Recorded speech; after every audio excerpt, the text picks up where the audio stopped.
en charge notre vie, alors il ne peut pas être notre berger. Et s'il n'est pas notre berger, cette promesse n'est pas la nôtre.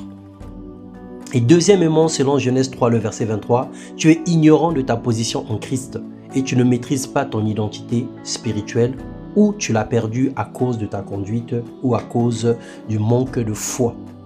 Alors, bien-aimé dans le Seigneur, si tu ne sais pas ce que le Seigneur a mis en toi, tu es comme un héritier aveugle, comme un héritier ignorant qui ne sait pas ce qui se trouve dans le testament que ses parents ou encore le testateur lui aurait remis.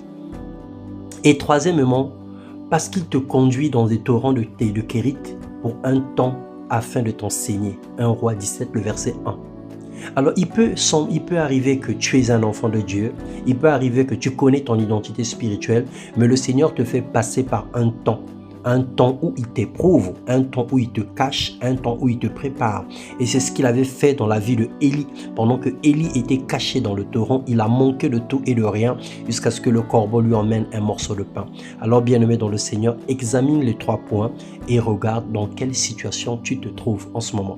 Mais dans tous les cas, sache que son amour est au-dessus de nos fautes. Peu importe ce que tu aurais fait, Dieu t'a aimé avant même que tu ne sois né. Il désire que chacun revienne à lui de tout son cœur et de toute son âme. Le reste, il fera sa part. Tu t'approches de lui et lui, il s'approche de toi. Éphésiens 2, le verset 4. Je voulais t'encourager à persévérer. Jésus ne nous garantit pas une réussite sans combat. Il ne nous garantit pas une victoire sans épreuve. Au contraire, il nous a préparés à la lutte.